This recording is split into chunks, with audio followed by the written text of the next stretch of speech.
અમદાવાદ શહેર કોંગ્રેસ દ્વારા income tax circle પાસે દેખાવો રાષ્ટ્રીય કોંગ્રેસ અને યુથ કોંગ્રેસના ખાતા કર્યા હતા ફ્રીઝ। ચૂંટણી પહેલા જ સરકારે બેંક ખાતા ફ્રીઝ કરતા કોંગ્રેસમાં રોષ જોવા મળી રહ્યો છે। શહેર પ્રમુખ હિંમતસિંહ પટેલની આગેવાનીમાં ધરણા તો પ્રદેશ કોંગ્રેસના પ્રમુખ શક્તિસિંહ ગોહિલ પણ ઉપસ્થિત રહેશે। પ્રદેશ પ્રમુખ શક્તિસિંહ ગોહિલની આગેવાનીમાં આ વિરોધ પ્રદર્શનનું આયોજન।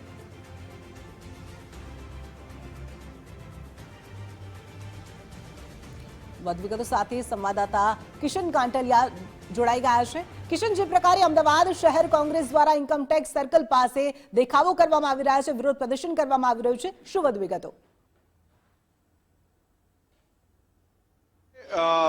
યુથ કોંગ્રેસ અને રાષ્ટ્રીય કોંગ્રેસ એમ બંનેના અકાઉન્ટ જ્યારે ફ્રીઝ કરવામાં આવ્યા છે અને એક તરફ રાહુલ ગાંધીની ભારત જોડો ન્યાય યાત્રા ચાલી રહી છે, ત્યારે અમદાવાદ શહેર કોંગ્રેસ દ્વારા વિરોધ પ્રદર્શન કરવામાં આવ્યું છે અને અલગ અલગ જે પોસ્ટર છે લખવામાં આવ્યા છે કે નહીં ચલેગી ભાજપ તેરી તાનાશાહી નહીં ચલેગી, બંધારણીય સંસ્થાઓના રાજકીય દુરુપયોગ છે એ બંધ કરો। અલગ અલગ આરટીઆઈનો અધિકારીઓ છે, ભાજપના અધિકારીઓ છે, આ પ્રકારના લખાણો સાથે જે બેનરો છે, જે પોસ્ટરો છે એ મારવામાં આવ્યા છે। પીએમ કેર ફંડના કરોડો રૂપિયાનો દેશને ક્યારે હિસાબ આપશે એ તમામ પોસ્ટરો સાથે જે વિરોધ પ્રદર્શન છે એ કરવામાં આવી રહ્યું છે। ઇન્કમટેક્સ 4 રસ્તા ખાતે જે પ્રદર્શન છે થઈ રહ્યું છે। આપણી સાથે અમદાવાદ જિલ્લાના પૂર્વ પ્રમુખ પંકજસિંહ છે। પંકજસિંહ, શા માટે આજે વિરોધ પ્રદર્શન કોંગ્રેસ એ રસ્તાઓ પર? ભાજપની સરકાર દ્વારા કોંગ્રેસના ખાતા ફ્રીઝ કરવામાં આવ્યા છે અને ભારતીય જનતા પાર્ટી ડરી ગઈ છે। 400 પ્લસની વાત કરે છે, પરંતુ એમને હારનો ક્યાંક ને ક્યાંક ડર છે। એના કારણે થઈને એ લોકોએ આજે કોંગ્રેસના ખાતાઓ સીઝ કરી અને નાણાકીય રીતે નુકસાન પહોંચે અને બીજે કોઈ પાર્ટીઓ હોય એ કોઈ પણ પાર્ટીઓ દ્વારા ખર્ચ કરીને આગળ ન આવે એના માટેના પ્રયત્નો ભાજપ દ્વારા થઈ રહ્યા છે, જેના આંદોલન માટે, વિરોધ માટે આજે અમે અહીંયા ધરણાનો કાર્યક્રમ રાખેલ છે। પ્રવક્તા ઋત્વિકભાઈ આપણી સાથે છે। ઋત્વિકભાઈ, ધરણાનો કાર્યક્રમ અને કોંગ્રેસનો વિરોધ। આ દેશમાં લોકશાહી પર તાળાબંધી થઈ રહી છે। જેવી રીતે ભારતીય જનતા પાર્ટી તમામ સંવૈધાનિક સંસ્થાનો દુરુપયોગ કરી રહી છે, પરંતુ આજે ઇન્કમટેક્સ ડિપાર્ટમેન્ટનો પણ દુરુપયોગ કરીને જે મુખ્ય વિપક્ષ છે એનો અવાજ દબાવવાનો પ્રયત્ન કરે। આજે લોકસભાની ચૂંટણી નજીક છે ત્યારે 5 વર્ષ પહેલાંની કોઈ જૂની મેટરને લઈને જે એકાઉન્ટ સીઝ કરવામાં આવ્યા છે એ ગેરબંધારણીય છે। આજે સામ દામ દંડ ભેદ ગમે તેમ કરીને આ લોકોને ચૂંટણી જીતવી છે અને સત્તા પર આવવું છે। જે રીતે દેશમાં અને રાજ્યમાં જે માહોલ બન્યો છે, આજે પ્રજા વિરોધી સરકાર પ્રજાના હિતમાં તો નિર્ણય લેતી નથી, પરંતુ જે મુખ્ય વિપક્ષ જ્યારે પ્રજાનો અવાજ બને, પ્રજાના પ્રશ્નોને વાચા આપવાનું કામ કરે, ત્યારે આ વિપક્ષનો અવાજ દબાવવાનો પ્રયત્ન કરે છે, જેને સામે આજે અહીંયા અમારો વિરોધ પ્રદર્શન છે।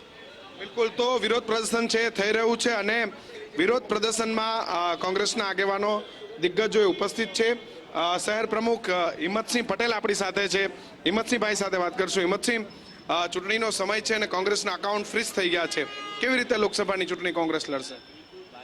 નામદાર સુપ્રીમ કોર્ટે જે ભારતીય જનતા પાર્ટીને લપડાક આપી છે, ઇલેક્ટ્રિકલ બોન્ડના મારફતે જે એમને સમગ્ર દેશમાંથી જે ઉદ્યોગપતિઓ પાસેથી ફંડ ભેગું કર્યું છે, એ જે બાબત છે એ પ્રજાની સમક્ષ મૂકો અને એના જે આંકડાઓ છે, કોને કોને ફંડ આપ્યા છે એની માહિતી લોકોને મળવી જોઈએ, કાયદાકીય રીતે મળવી જોઈએ, વૈધાનિક રીતે મળવી જોઈએ।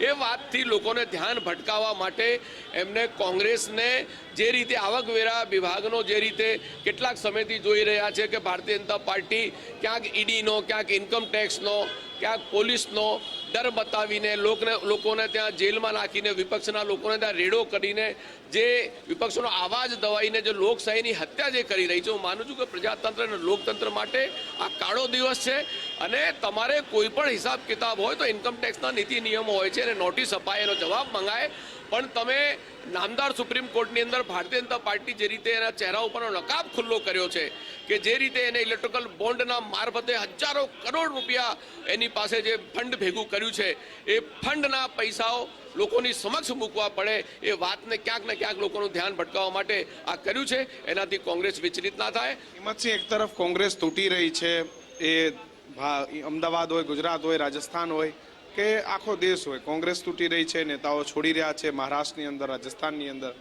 બીજી તરફ તમારા નેતાઓને ઈડી સહિતના જે કેસ છે એ ચાલી રહ્યા છે, એમાં પણ કોંગ્રેસ સામે સવાલો ઊભા છે। ત્રીજી તરફ તમારા અકાઉન્ટ પણ ફ્રીઝ થઈ રહ્યા છે, કઈ સ્થિતિમાં કોંગ્રેસ મુકાઈ ગઈ? કોંગ્રેસ આ દેશમાં કોંગ્રેસનો ઇતિહાસ બહુ જ ઐતિહાસિક છે. કોંગ્રેસે શહાદત અને બલિદાન સાથે અંગ્રેજોનો બ્રિટિશરો સામે આ કોંગ્રેસ પાર્ટીની સ્થાપના થઈ છે. કોંગ્રેસ આવી પરિસ્થિતિથી કોઈ દિવસ પણ ગભરાશે નહીં. તમે આજે પણ જોઈ રહ્યા છો કે અમારા યુવા રાષ્ટ્રીય નેતા રાહુલ ગાંધીજીની જે પદયાત્રા ચાલી રહી છે એમાં લાખો માણસો ઉમટી રહ્યા છે અને કોંગ્રેસ પાર્ટી ભારતીય જનતા પાર્ટી હેનકેન પ્રકારે ક્યાંક સત્તાનો ઉપયોગ કરીને, ક્યાંક પૈસાનો ઉપયોગ કરીને, ક્યાંક લોકોને ભ્રમિત કરીને, ક્યાંક એની દબાવીને એ રીતે જે તડજોડની નીતિ કરી રહી છે એનાથી કોઈ લાંબો સમય સુધી કોઈ પક્ષ ટકી નથી શકતો. એ ભારતીય જનતા પાર્ટી જે કહેતી હતી કે કોંગ્રેસ મુક્ત ભારત જોઈએ, પણ હવે એવું લાગે છે કે ભાજપ કોંગ્રેસ જ યુક્ત થઈ જશે. ભાજપ પાસે કોઈ નેતાઓ નથી, કોઈ આગેવાનો નથી અને એ તડજોડની નીતિથી ભારતીય જનતા પાર્ટી ના ચાલે. આજે દેશની અંદર મોંઘવારી, બેકારી, બેરોજગારી, બિલકુલ દેશની અંદર જે અનેક પ્રશ્ન છે એ પ્રશ્નો ની સાથે કોંગ્રેસે પોતાની જે રણનીતિ મુજબ પોતાનો વિરોધ શરૂ રાખશે. એકાઉન્ટ ફ્રીઝ થયા છે. કોંગ્રેસનું કહેવું છે કે ભાજપ ડરી ગઈ છે ને એટલા માટે પૈસા સહિત તમામ એજન્સીઓનો ઉપયોગ કરી રહી છે. જી કિશન, તમામ વિગતો સાથે જોડાવા બદલ આપનો આભાર.